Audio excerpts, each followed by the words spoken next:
Police are seeing a scary new trend of criminals turning handguns into automatic weapons. Photojournalist Adam Jukala and reporter Sonia Goins explored how it's impacting our area in this special report. It's a device about the size of a nickel. Hold that trigger down and you're going to fire at a rate of about 20 rounds a second. That turns handguns and rifles into fully automatic weapons. Local law enforcement officials call the trend disturbing and dangerous. We now have automatic firing guns that are very prevalent on our streets. Some residents are alarmed, worried they could become an unintended target. I really don't understand why is it getting to be so dangerous now. I don't want to be here. It's too much. Local police are investigating several recent shootings where a significant number of shell casings were found at the scene. Officials believe the shooters might have used a device that turns ordinary handguns into fully automatic weapons. Here's reporter Sonia Goins. Brooklyn Park is considered a bedroom community. Nice neighborhoods with plenty of parks and bike trails. You could be driving through a neighborhood and it can be completely calm 1 minute. Inspector Elliott Foss says when it gets dark, the peace and tranquility sometimes fade away. At night is where we have most of our shots fired at, and it just turns into a different city. Foss says the second ring suburb is seeing a significant amount of illegal guns on the streets. We've recovered 69 handguns so far just this year in Brooklyn Park, 12 long guns, rifles, and shotguns. The violence is putting some residents on edge. That's crazy when you can't take your kids to the park to have fun because you're scared a bullet's going to shoot past you and might get one of your kids. And police are also on high alert. They say criminals are taking steps to make guns even deadlier. Brooklyn Park police say some shooters are using conversion devices on handguns. These guns can do a lot of damage really quickly. They're called auto-sears, Glock switches, or just plain switches. An auto-sear is a device that drops in or attaches to a rifle or pistol. ATF Special Agent in Charge, William McCrary, says the device converts a pistol or rifle into a fully functioning machine gun, allowing it to fire multiple rounds with one trigger pull. So it can take a firearm, which normally would be bang, bang, bang, bang, and turn it into and empty a magazine. An ATF agent demonstrates just how quickly bullets can be released when using an auto-sear. So they can press and pull the trigger, hold that trigger down, and you're going to fire at a rate of about 20 rounds a second. Corey Shelton is an ATF group supervisor whose area includes the Northwest Metro. The trend is definitely increasing. It's becoming more common, and even in the last year, I think the curve is in the exponential. It's very, very common. Experts say these types of guns are hard to control, making them dangerous for both intended targets and innocent bystanders. A lot of times when we see people firing these guns, they're firing them indiscriminately.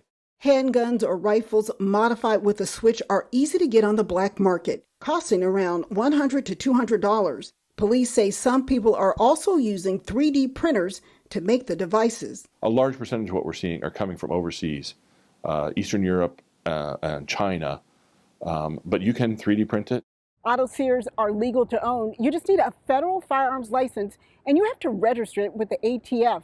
However, local law enforcement officials say many of these devices are ending up in the hands of people who shouldn't have them.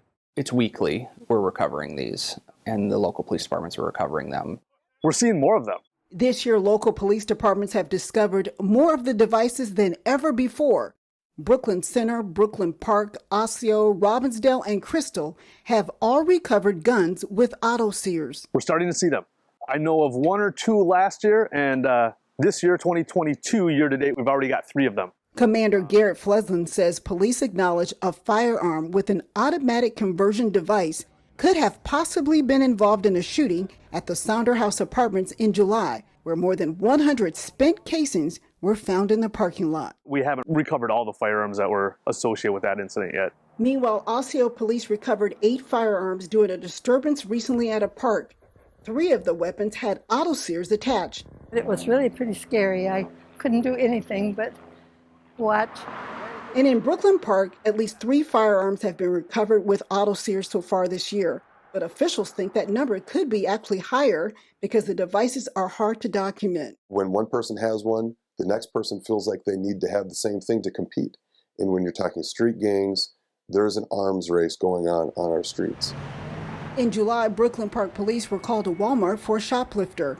The person had a warrant for his arrest. Police then found a fully automatic Glock in his waistband. And firing a gun wasn't bad enough in a Walmart.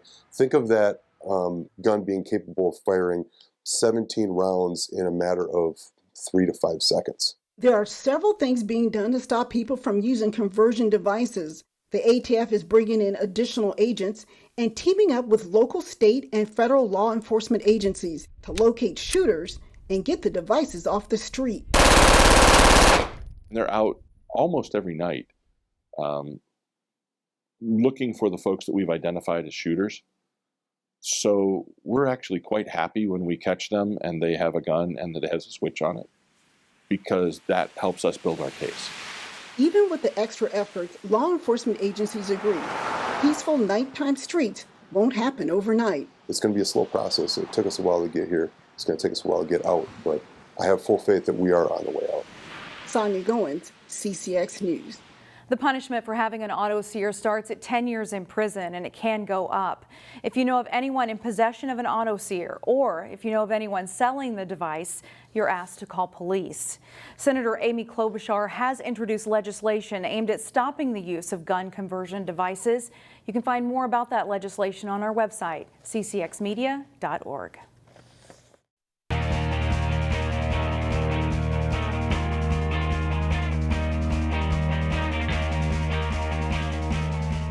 For the 19th straight year, we at CCX are inducting new members into our CCX Sports Hall of Fame.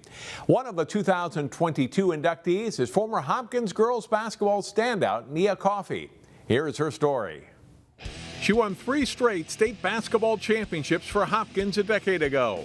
We welcome 2013 Hopkins High School graduate Nia Coffey into the CCX Sports Hall of Fame. Shellquist has it sent into the corner by Nia Coffey. Wow. The middle child of the 3 basketball-playing Coffey children, Nia was regarded as Minnesota's best prep player her senior year. The high school All-American averaged nearly 19 points a game and leading Hopkins to their 3rd title in a row. I had a great high school experience. Like the group of girls that I grew up playing with, like we played with each other since like middle school, and then going to high school, winning 3 championships like on this court, like, that's, the best, memories to have. Nia's older sister, Sydney, played for Hopkins and later at Marist College in New York State and then professionally overseas. Driving down the lane and hammers it. Like his 2 big sisters, younger brother Amir also won a state championship at Hopkins, then went to the University of Minnesota and is now in the NBA playing for the Los Angeles Clippers. Brian Cosgriff coached Nia in high school and coached a lot of the Hopkins greats over 20-plus years there. He knows her legacy and the program's history is secure. The most athletic player. No, there was nobody more athletic than her. Anything close was maybe her sister. McNeil reverses, swatted by Coffey. She would pin shots on the backboard, blocking shots. She had just a crazy ability to time blocking shots. Great rebounder. Could hit the 3, could drive to the basket. He was a great coach. Like, I went to college prepared, and a lot of other freshmen, like they weren't as prepared. So he was very detail oriented, and that helped me with my process at Northwestern. Like, I was able to grasp a lot more information and things quicker. After high school, Nia accepted a basketball scholarship to play at Northwestern University. And again, she flourished. Coffey was a 4-time All-Big Ten player for the Wildcats and graduated as the program's all-time leading rebounder and 2nd leading scorer and shot blocker.